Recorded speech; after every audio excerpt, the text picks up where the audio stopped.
nacido sobre ti, con fuerza y fulgor, para llevar mi salvación, ser luz a las naciones.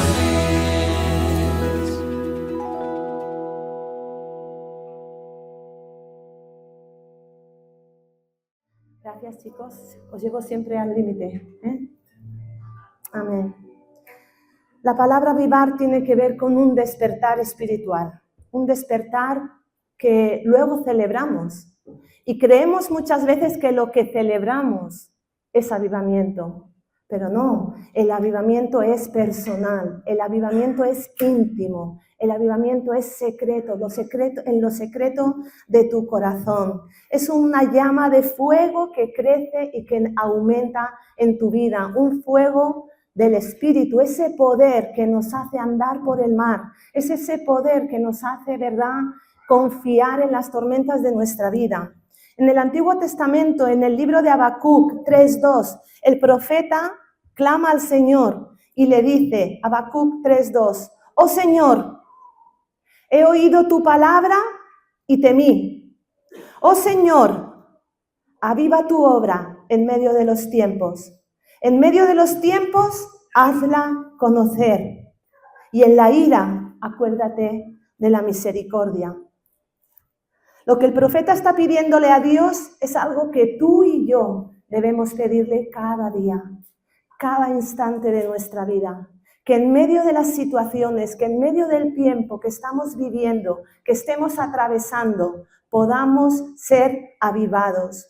Que su obra en nosotros pueda ser avivada, pueda ser fortalecida, pueda ser despertada. Es algo que tú y yo necesitamos, que la llama del fuego de su Espíritu no se apague en nuestros corazones, porque si se apaga, ¿de qué sirve el carbón apagado?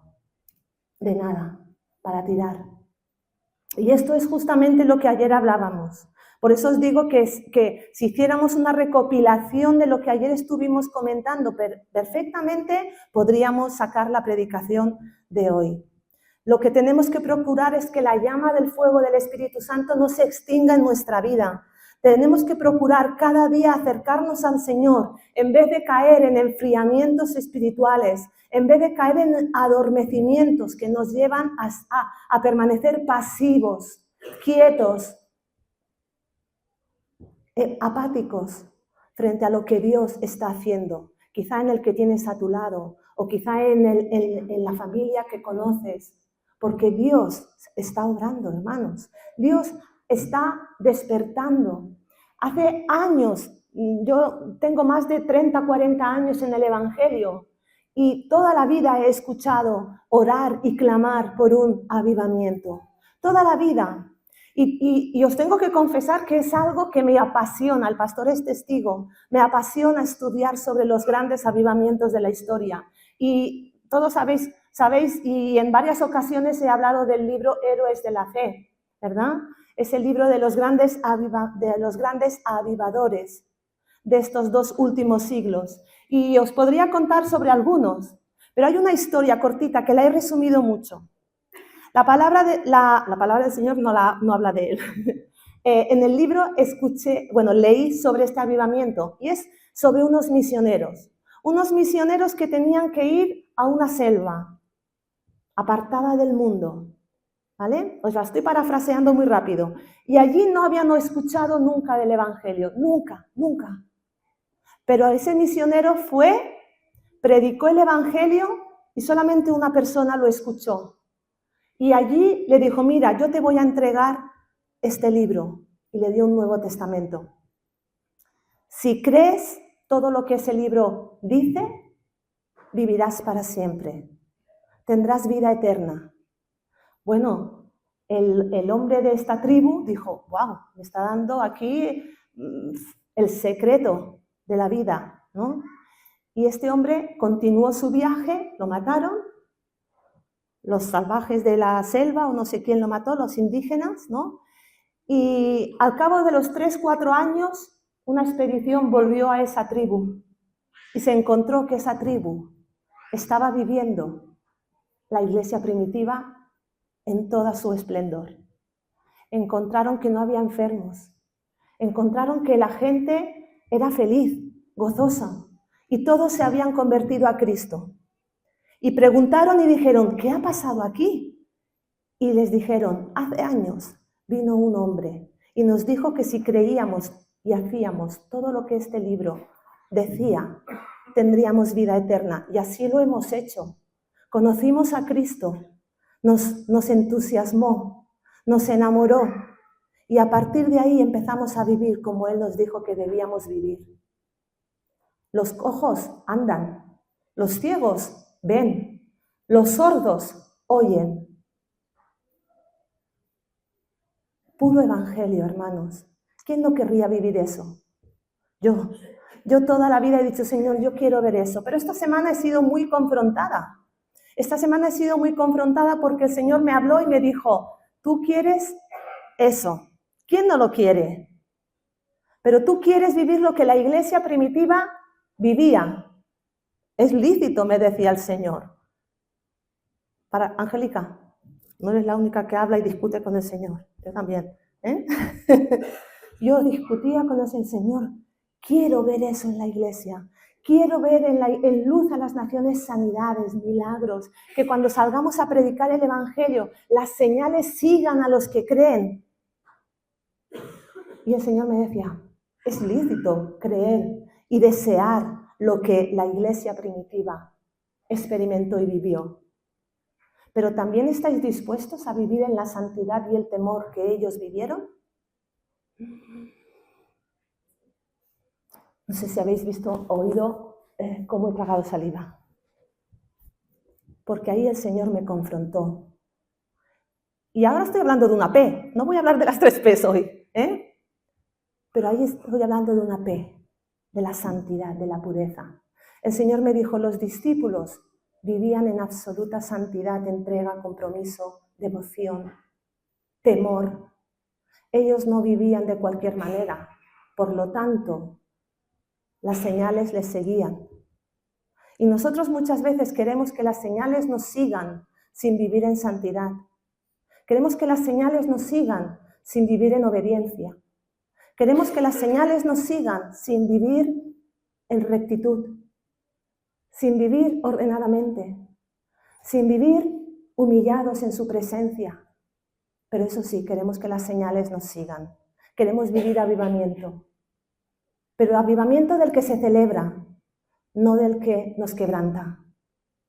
Y sé que estoy empezando un poco fuerte porque lo puedo percibir en el ambiente.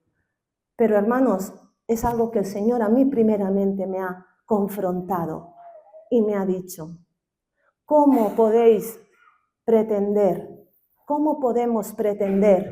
vivir lo que la iglesia primitiva vivió si no vivimos como ellos? No vivimos como ellos. Oh Señor, he oído tu palabra y temí. Oh Señor, aviva tu obra en medio de los tiempos, hazla conocer. Queridos hermanos, una verdadera espiritualidad produce cambios. Un verdadero quebranto, arrepentimiento, produce transformación. Un verdadero nacimiento de nuevo, un verdadero nacer de nuevo, produce transformación. La vida ya no vuelve a ser igual. Produce impacto. Produce cambios en nuestro entorno, en nuestro comportamiento, en nuestro día a día. No podemos venir a la iglesia a decir que he nacido de nuevo, que conozco a Cristo y seguir viviendo en mis pecados, en mis errores, en mis mentiras, en mi orgullo, en mi falsedad y pretender que los milagros me sigan. Una verdadera espiritualidad produce avance. Una verdadera espiritualidad produce crecimiento, produce madurez espiritual. Una verdadera espiritualidad, un verdadero nacimiento hace que la obra de Cristo sea real, que su palabra sea real y sea vivida. Una persona avivada afecta a su entorno. Aquel hombre creyó lo que el Nuevo Testamento, lo que la Biblia decía, y lo puso en práctica. Y empezó su entorno a cambiar. Su entorno empezó a creer. Su entorno empezó a conocer a Cristo. Y empezaron a vivir conforme a la palabra. Y empezaron a experimentar la palabra. Una persona avivada afecta a su entorno. Una persona avivada afecta e influye en su familia. Una persona avivada vive en el poder de Dios, ve milagros, avanza, madura, crece, se desarrolla, hay desarrollo espiritual. Qué pasada, ¿verdad? Sería vivir en el tiempo de Jesús. Qué pasada, sería brutal, como dicen los jóvenes, ¿no? Vivir en el tiempo. A veces el pastor me dice, ¡guau! ¿Cómo me gustaría vivir en la etapa medieval? Y digo, hombre, pues yo no, allí te clavaban, pero vamos, te quemaban en la hoguera fijo, le dije el otro día. Digo, si vivieras en la medieval, tú y yo en la hoguera fijo. Vamos. Y él siempre me lo dice, pero ¿os imagináis vivir en la etapa de Jesús? Y que fuerais uno de sus discípulos. ¡Guau! Nosotras, las mujeres, que fuéramos detrás, ¿verdad? Haciéndole las comiditas a los discípulos, pero también allí en primera fila, ¿verdad? Escuchando sus enseñanzas. Eso sería brutal. Vivir en el tiempo de Jesús. Lo que más nos entusiasma, ¿qué es? Vivir los milagros, ¿verdad? Pero también tendríamos que coger la cruz. También tendríamos que negarnos. También tendríamos que dejar nuestras casas. También tendríamos que dejar nuestra familia. También tendríamos que dejar nuestra economía, Mateo. ¿Quién ha visto Chosen? El tío vivía en un caserón, pero lo dejó todo por seguir a Cristo. O no tener familia, ¿verdad? ¿Estarías dispuesto a no casarte? A decir, ¡guau! Es que no quiero, yo quiero tener novia, yo quiero casarme, y que Jesús te diga, no, porque mira, yo tengo otros planes para ti, ¿verdad? Vivir en los tiempos de Jesús sería brutal, pero ¿estaríamos dispuestos a pagar el precio para ver esos milagros, para ver esas señales, para como Pedro poder decir, Señor, si eres tú, manda que yo vaya a ti sobre el mar? Que él sí, vale, luego se acabó hundiendo porque dudó. Es humano, era humano, nosotros también somos humanos, también nos lanzaríamos, pero a la primera de cambio, uy, y nos hundiríamos posiblemente también. Vivir en los tiempos de Jesús no fue fácil. Muchas veces cogemos el ejemplo de los discípulos, el bueno, pero no cogemos el de la cruz. El de coger la cruz cada día y seguirle. Ellos recibieron esa revelación de Jesús, donde Jesús les dio una visión de eternidad. Nosotros tenemos una visión muy corta, nosotros vemos el hoy, como mucho la semana que viene, o el año que viene, o en 5 años, ¿no? ¿Qué le dirías a tu yo de dentro de 5 años? Pues que espero que te hayas sacado la carrera, o espero tener un trabajo fijo, o espero tener un piso. No, ¿qué le dirías a tu yo de 5 años? Espero haber sido avivada. Espero haber sido quebrantada a los pies de Cristo y haber dejado todo aquello que me impide que yo pueda vivir lo que vivieron en la iglesia primitiva. Ellos recibieron de Jesús una revelación de eternidad, no del hoy o el mañana, de eternidad, porque nuestra vista tiene que estar enfocada en lo eterno y no en lo temporal. Y eso es lo que ellos recibieron, esa visión de buscar lo eterno, lo que va a perdurar por la eternidad, porque lo de hoy y lo de mañana se lo lleva el viento. Ellos recibieron perdón y ese perdón les quitó la culpa, ese perdón los transformó. Ellos empezaron, ¿verdad?, a trabajar y a servir y a vivir con una mentalidad de reino. ¿Y con qué mentalidad servimos nosotros? Este jueves en el culto de oración escuchábamos, ¿verdad?, características, cualidades que debemos tener para servir a Dios. Porque muchas veces perdemos de vista que servir a Dios es una actividad como si estuviese en un club social. Venga, este mes voy a servir en la escuela dominical, a ver cómo me va. Y si no me gusta, lo dejo. Este mes voy a servir en cafetería, pero como se me pongan muy pesados los hermanos, que se pongan ellos el café. O este mes, ¿qué te parece si pruebo de ujier? Eso no es servir a Dios. Eso lo hacen en los clubs sociales. Servir a Dios es hacerlo por amor y ocupar el lugar que Dios te ha dado en su cuerpo, en la iglesia, donde tú tienes que servir por amor, no porque te guste o no porque vayas a ser más visto o menos visto, depende del carácter que tengas. Servir a Dios es negarte a ti mismo y hacer cosas que quizás no te gustan hacer, pero las haces por amor. Igual que lo haces por tu familia. Ayer Milen nos decía que él todas las mañanas se levanta con ganas de ir a trabajar. No, ¿quién se levanta con ganas de ir a trabajar, por favor? Nadie. Pero que va por amor a su familia, ¿verdad? Nosotros es que por amor a nuestra familia, en la fe que servimos en la iglesia, que servimos al Señor. Amén. Ellos, esos discípulos, fueron llenos del poder del Espíritu Santo y recibieron un despertar espiritual. Y con ese despertar espiritual, con ese arrepentimiento genuino que ellos experimentaron, vinieron los dones. Y los dones empezaron a manifestarse con sanidades, con milagros.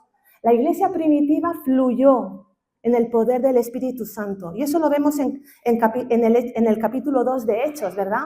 Dice que el día de Pentecostés estaban todos juntos, unánimes, ¿verdad? Y que de repente vino el viento recio, el Espíritu Santo, y llenó toda la casa. Y esto también hablábamos ayer. Y también comentábamos que el fuego del Espíritu Santo trae unidad. ¿Por qué? Porque dice que estaban todos juntos, unánimes, en la casa, y vino un viento recio y lo llenó todo. El fuego del Espíritu Santo, aparte de capacitarnos para cumplir la gran comisión, porque no perdamos de vista que el fuego del Espíritu Santo, el poder del Espíritu Santo, no es para que vosotros veáis, ¡wow! ¿Cómo predica? Oye, ¿cómo canta? Oye, ¿cómo sirve? No. El poder del Espíritu Santo es para ser testigos. Testigos ahí fuera. Para cumplir la gran comisión, ahí fuera, para eso es el poder del Espíritu Santo. Estamos buscando ser encendidos con el poder del Espíritu Santo para ser testigos, para ser fieles testigos de Cristo, ahí fuera, no para estar entretenidos aquí dentro. Está muy bien estar aquí dentro, servirnos, fortalecernos, nos avivamos mutuamente, como Valentino ha dicho antes, cuando yo me junto, ¿verdad? Y ayer hablábamos de esto, de pegarnos a gente que está avivada para que su fuego también se me pegue y yo pueda pegar a otros y yo pueda encender a otros y a otros y a otros y seamos una iglesia encendida. ¿Por qué? Por el poder del Espíritu Santo. ¿Para qué? Para cumplir la gran comisión. Y eso es lo que hacían ellos. Ellos se fortalecían en el aposento alto. Ellos estaban juntos, unánimes, con un mismo sentir, sirviéndose los unos a los otros, orando, buscando ser llenos del poder del Espíritu Santo. ¿Para qué? Para salir luego. Y dice, permite que con denuedo podamos predicar el Evangelio. Esa era la oración de ellos en Hechos. En la iglesia primitiva. ¿Pero por qué pedían? Permite que con denuedo, con poder, podamos predicar el Evangelio, porque habían recibido una tunda de palos. Ahora tú sal y predica el Evangelio y que te peguen una tunda de palos, a ver si lo vuelves a predicar. Y nos quejamos. Pero ellos recibían una tunda de palos, los llevaban a la cárcel y aún su oración era, Señor, permite que con denuedo, con ganas, con pasión, con fuego, podamos predicar tu Evangelio. Y queremos vivir lo que vivía la iglesia primitiva. Queremos, claro que sí, pero también hay un pack y el pack es completo. Aquí no hay, me quedo con lo bueno y no. Aquí el pack es completo. Claro que era brutal. Pedro predicó y 3.000 personas se entregaron a Cristo. Nosotros salimos a la Rambla a predicar y la gente sale corriendo para sus casas. Pero salimos y volvemos a salir. Y no nos cansaremos de salir todas las semanas en cuanto se pueda. Y no nos cansaremos a nuestros compañeros, a nuestros vecinos, a nuestros familiares, de predicar el Evangelio. No nos cansemos, aunque nos rechacen, aunque nos tiren piedras, figurativamente, porque a ellos se las tiraban de verdad. Aunque nos machaquen, aunque nos acosen, aunque nos hagan bullying. Es que ahora a todo se le llama bullying, acoso. Es que me hacen bullying por ser cristiano. Pero bueno, pero si a estos pobres, de 12 discípulos, 11 murieron como mártires. Quemados, azotados. Y uno lo exiliaron, el pobre, que luego tuvo la visión del Apocalipsis, y yo no sé si el pobre, ahí ya se le acabó de ir todo, ¿no? Pero no se le fue todo, ahí recibió la revelación. Ahí recibió la revelación directa de lo que hoy en día estamos viviendo. Hoy en día estamos viviendo lo que Juan vio en la isla de Patmos. ¿Cuántos quieren seguir? ¿Cuántos siguen queriendo vivir lo que la iglesia primitiva? Porque cuesta, pero vale la pena. Todos ellos llegaron a la meta. Todos ellos llegaron a la meta, cumplieron, ¿verdad?, con la gran comisión, con lo que el Señor les había dicho, que era id y predicad el Evangelio a toda criatura, bautizándoles en el nombre del Padre, del Hijo y del Espíritu Santo. Y esa es la gran comisión, esa es nuestra tarea, eso es mirar hacia lo eterno, llenar el cielo. Llenar el cielo es tener mentalidad de reino. Pero muchas veces nosotros nos pensamos que con venir a la iglesia ya lo tenemos todo. Nosotros nos pensamos que con venir el domingo a la iglesia ya somos cristianos. Y si se nos vacía la nevera, Señor, por favor, ¿por qué permites que pase por necesidad? Y si nos ponemos enfermos, Dios mío, ¿por qué me has abandonado? Y si nos enfadamos con el marido, hoy no vamos a la iglesia que estamos enfadados y así no podemos salir de casa. Y nos pensamos que somos cristianos. Y cuando tenemos problemas, y cuando no nos sale todo como queremos, eso sí, luego oramos y decimos, Señor, tu voluntad en mi vida. Pero cuando se hace la voluntad de Dios nos enfadamos. Señor, tu reino aquí, como en el cielo, así en la tierra. Y cuando se hace en la tierra lo que el Señor está haciendo en el cielo, no, por favor, ¿esto qué es? Hermanos, quebranto, arrepentimiento, avivamiento. Avivamiento no es celebración, que está súper bien, que yo me gozo y ya me veis que salto la primera. Y levanto mis brazos todo lo que puedo y más, porque me encanta alabar y celebrar a Cristo.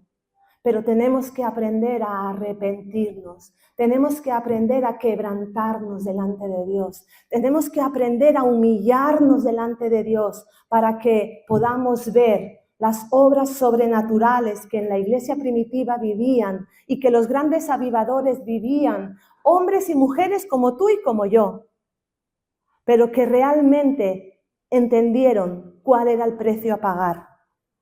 Fijaros, la palabra del Señor dice, cuando pases por las aguas, en Isaías 43:2, dice, cuando pases por las aguas, yo estaré contigo.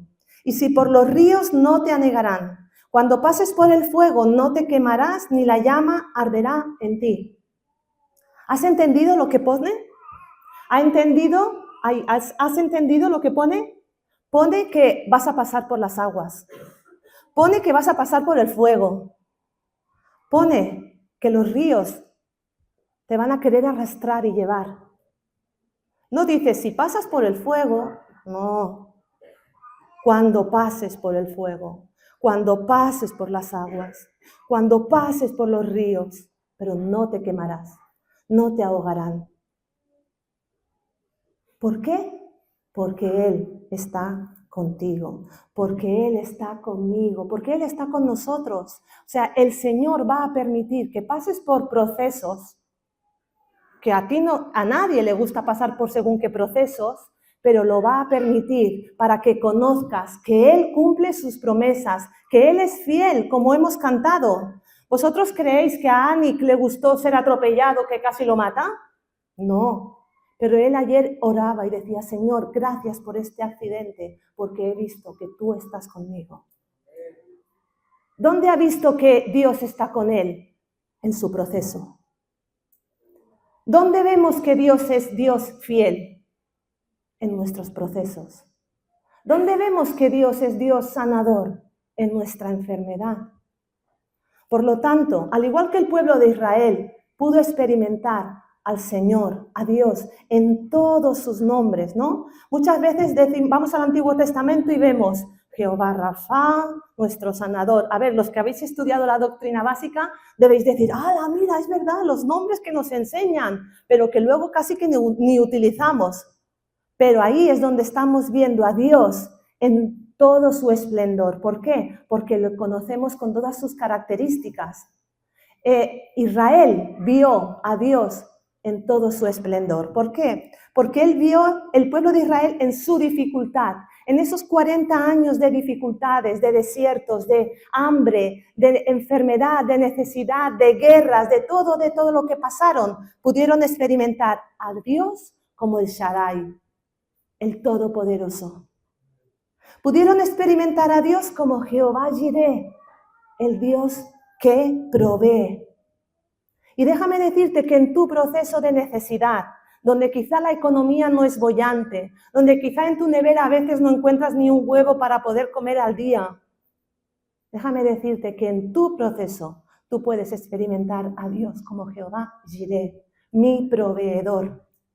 En tu proceso tú puedes experimentar a Jehová Shalom, porque donde tienes ansiedades, donde tienes angustia, donde tienes tribulación, donde tu mente es una bomba de relojería, porque los ataques vienen constantemente, tú puedes experimentar que Él es tu paz.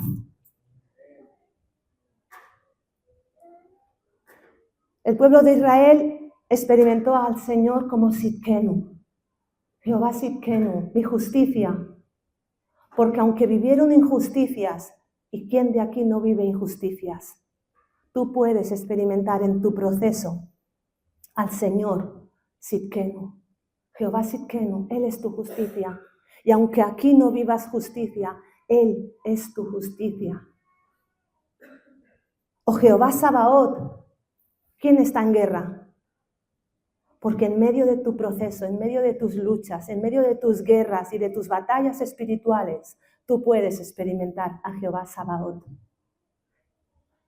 Jehová de los ejércitos, el Señor de los ejércitos, el que pelea por ti, el que te dice, no es tuya la batalla, es mía, déjame a mí, yo peleo por ti. O podemos experimentar a Adonai, ese nos encanta, ¿verdad? Ese nos encanta porque nos muestra a Dios como el Señor de todo, de toda tu vida, de toda situación. Él es soberano. Adonai. Los procesos son necesarios. Ahora cierra tus ojos. Cierra tus ojos y dile, Señor, yo te doy gracias por el proceso que estoy viviendo. Y menciona el nombre que necesitas. Jehová Jireh, proveedor. Jehová Rafa, tu sanador. Adonai, el Señor. Sama, Jehová Shama, Él está contigo. Él no te deja. Por eso, hermanos, no evitemos los procesos. No nos alejemos, no nos enfriemos, no nos durmamos cuando estamos pasando por procesos. Al contrario, más debemos avivar la llama del fuego del Espíritu Santo, más debemos acercarnos a su presencia para que el resplandor de su presencia haga que tu carbón se encienda, haga que el fuego de su Espíritu se encienda en tu vida. Por más procesos que estés viviendo, no te apartes de Dios. Por más procesos que estés viviendo, no te alejes, porque en tu proceso Dios se va a manifestar como tú lo necesitas conocer. Y eso va a producir en ti madurez. Eso va a producir en ti crecimiento. Eso va a producir en ti desarrollo. Va a producir en ti avance. Va a cambiar tu entorno. Va a cambiar tu familia. Te va a transformar a ti. Yo estoy contigo, dice el Señor, en tu proceso, en tu día a día, para darte la victoria. Fijaros, cuando evitamos los procesos de Dios, evitamos sus milagros. Cuando tú dices, no voy a ir a la iglesia porque no me encuentro bien, porque mira los problemas que tengo, estás evitando los procesos de Dios, estás evitando los milagros. Acércate más al esplendor de su presencia, para que tu fuego sea avivado. Y no permitas enfriarte, no permitas que haya un enfriamiento, que haya una apatía, que te aleje del dador de vida. Porque es en tu proceso que Él se quiere dar a conocer y demostrarte su fidelidad. Dice la palabra del Señor, y ya que estamos poniendo ejemplos, ¿verdad?, de discípulos, vamos a poner el de Pablo, que ese a lo mejor nos gusta más, ¿sí? Venga, vamos a poner el ejemplo de Pablo. Pablo se cae del caballo, recibe la revelación, ¡guau! Tremendo, experimenta cómo recibe la vista a los 3 días cuando viene Ananías, ora por él, venga, y se prepara 3 años y venga, vete a predicar a Jerusalén. Y Pablo debía decir, ¡guau! Aquí me conocen, aquí me van a abrir las puertas de la ciudad, me van a hacer la ola, ¿verdad? Y en vez de recibir ovación, ¿qué recibió? Pedradas. Lo dejaron muerto. Tuvieron que orar por él y resucitarlo. Y ahora tú ve a tu pueblo, ve a tu ciudad y predica el evangelio. Y que el primero que venga y te diga, ¡fuera!, saldrás corriendo. No le darán tiempo ni a que te tiren piedras. Pablo recibió una tunda de palos, unas pedradas por predicar el evangelio, pero él, a la que oraron por él y se levantó, otra vez que fue a la ciudad. Aquí estoy, porque esto es lo que el Señor me ha mandado y esto es lo que tengo que hacer. Y fijaros, Pablo, cuando habla de su vida, en 2 Corintios dice, he pasado muchos trabajos, muchas fatigas. Me recuerda a mi madre. ¡Ay, qué fatiga! Con 11 hijos, la pobre mujer, ¿cómo iba a tener fatigas? ¿Verdad? Pablo decía, he pasado muchos trabajos, muchas fatigas. Muchas veces me he quedado sin dormir.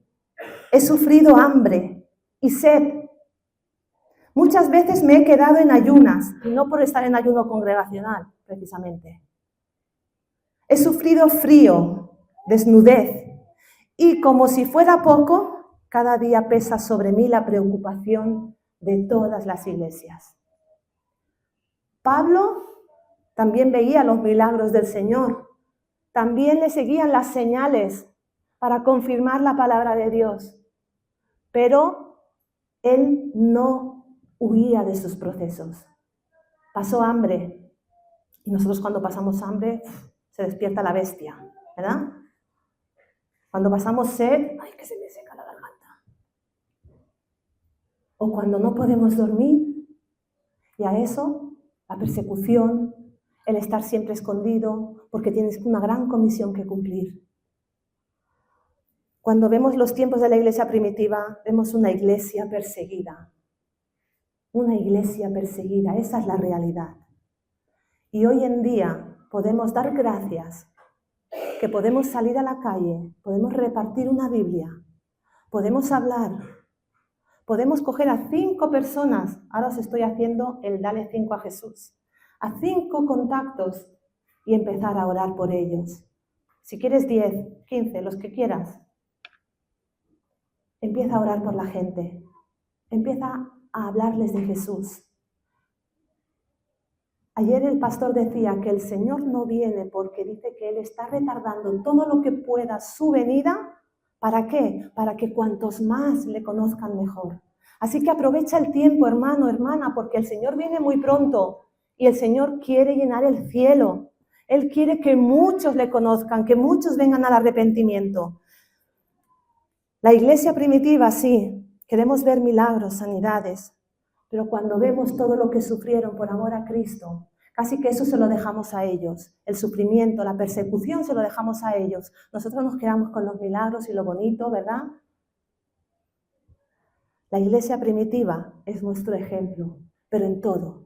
También en santidad, también en temor, también en orden, también en respeto y reverencia por Dios. Guardemos el corazón. Acordémonos de Ananías y Zafira. Ellos en su corazón mintieron al Espíritu Santo y cayeron muertos automáticamente. Ahora, y esto el Señor también me ha confrontado muchísimo esta semana, porque me decía, ahora, vale, venga, ¿estás dispuesta a caerte muerta aquí si me mientes? Y yo, ay no, Señor, no. ¿Verdad? ¿Estáis dispuestos a caeros muertos si falláis al Señor? Porque eso nos mantendría en vilo, eso nos mantendría como diciendo, no puedo fallarle al Señor, porque en el momento en que le falle, ¡pam! ¿Os imagináis? El temor, la reverencia, la santidad con la que vivían. No me extraña que los milagros sucedieran.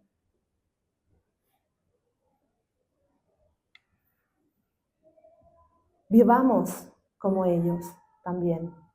Y veremos las señales, y veremos a las 3.000, 5.000, 10.000 personas convertirse. Veremos que nuestras vidas y nuestros procesos nos llevan a un crecimiento, a un desarrollo, a un avance, y nos preparan para todo lo que Dios quiere hacer. No podemos permitir que el fuego de nuestro corazón se apague. Dice Filipenses, he aprendido, Pablo también, Pablo, es que Pablo al final, el tío. Dice, he aprendido a contentarme cualquiera que sea mi situación. Y ahora vuelve a cerrar los ojos y vuelve a pensar en tu situación. La peor que tengas. No pienses en que hoy vas a comer una paellita o... No, que eso es bueno. Piensa en la peor situación que tengas. Y ahora, conténtate. Alégrate, gózate. Porque la palabra del Señor dice que el gozo del Señor es mi fuerza. Y en tu debilidad, en tu dificultad, en tu tribulación, en tu necesidad, en tu enfermedad, en tu soledad, el gozo del Señor tiene que ser tu fuerza. Por lo tanto, alégrate. Alégrate sobre tu proceso. Alégrate sobre tu proceso. Alégrate sobre tu pérdida. Muchos hemos experimentado pérdidas. Y hemos tenido que aprender a que en medio de ese proceso, ¿verdad?, alegrarnos y gozarnos.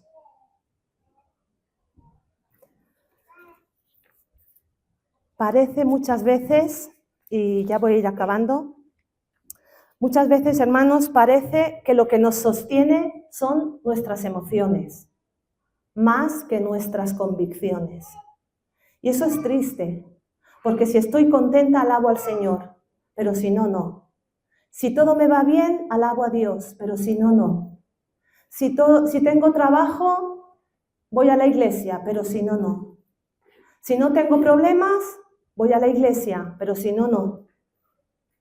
Si me discuto con alguien, no voy a la iglesia. Pero si me llevo bien con todo el mundo, pues sí, porque oye, paso el ratito. Muchas veces, tristemente, la iglesia cree que se sostiene por sus emociones y no por lo que cree. No por creer en Cristo. Nuestra fe en Cristo es lo que nos debe sostener. Nuestra fe en Él, nuestra mirada en Él es lo que nos debe sostener. Y no cómo me siento hoy, o cómo me sentía ayer, o cómo me sienta mañana. Nuestra vida no debe estar condicionada a si nos va bien o nos va mal. La palabra del Señor dice, y sabemos que todas las cosas cooperan para bien a los que aman al Señor. a los que le siguen, sea cual sea su situación, a los que le siguen y siguen creyendo en Él, sea cual sea el proceso que estén viviendo.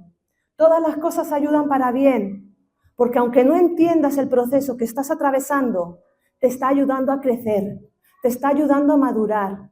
Es como el niño que empieza a dar pasitos y se pega con el pico de la mesa en la cabeza. ¿Vosotros creéis que nunca más vuelve a andar? Claro que no. Al día siguiente se vuelve a levantar y lo vuelve a intentar. Llora un poquito y eso es lo que nosotros debemos hacer. Señor, permíteme llorar en mi proceso, porque soy débil, pero no permitas que la llama de tu fuego se apague. No permitas que la llama de tu fuego se afloje, mengüe, porque sé que tú tienes propósito. Habacuc, capítulo 3, versículo 17, dice, aunque la higuera no florezca, ni en las vides haya fruto, aunque falte el producto del olivo y los labrados no den mantenimiento, y las ovejas sean quitadas de la majada. O sea, aquí podríamos quitar los címbalos de los que hablaba antes, ¿verdad? Joaco. O sea, aquí podríamos quitarle el salterio, los címbalos, porque aquí está hablando de cosas que hoy, pues como que la higuera no florezca, pues vamos al supermercado, ¿no? Entonces podríamos decir, aunque no pueda comprar higos, no, esto es broma, aunque no tenga nada que comer, aunque no tenga trabajo, aunque la cuenta del banco esté más vacía que vamos, aunque no tenga salud, aunque no tenga a nadie, aunque me sienta sola o solo, aunque esté enfermo o enferma, aunque esté recibiendo decepciones de la familia, muchas veces somos decepcionados, ¿verdad? Aunque se me haya muerto mi padre, mi madre, mi hijo, mi hermano, mi nieto. Hay situaciones tan duras, tan difíciles, aunque esté a miles de kilómetros de mi familia, porque he tenido que emigrar, aunque haya tenido que empezar de cero, aunque quizá no entiendo el proceso que estoy atravesando, dice, con todo yo me alegraré en el Señor y me gozaré en el Dios de mi salvación. No importa lo que estás viviendo, no importa lo que estás atravesando, no importa, alégrate en el Señor, Él es tu fortaleza. En el Señor es mi fortaleza, el cual hace mis pies como de ciervas y en mis alturas me hace andar. Hace poco decían que los pies de ciervas son especiales, porque en las zonas más altas de las montañas, en las más rocosas, las de más difícil acceso, los pies de ciervas corretean como si nada, brincan sobre las rocas y no caen. No caen. No importa lo rocosa que sea tu situación, lo difícil que sea transitar por ella, porque el Señor hace tus pies ligeros, como los de cierva, para que puedas corretear y gozarte en Él. Aquellos discípulos pudieron decir como Pablo, he acabado la carrera. Podían decir, todo lo puedo en Cristo. Podían decir, el gozo del Señor es mi fortaleza. Y hermanos, tristemente hay personas que dejan al Señor por crisis, que dejan al Señor porque pasan procesos de enfermedad y se alejan. Tristemente hay personas que cuando algo les va mal dejan a Dios. Que eso no nos pase a nosotros. No dejes que la llama de tu corazón se apague. Vamos a ponernos en pie. Dios es fiel, Dios es fiel, Dios es fiel. Díselo al que tienes a tu lado. Dios es fiel y Él va a cumplir su propósito en ti. Él cumplirá su propósito en tu vida porque Él es fiel y su palabra es sí y amén. Así que, Señor, aviva tu obra en medio de los tiempos. En medio de los tiempos que atraviesas, permite que el Señor avive el fuego en tu corazón. Amén.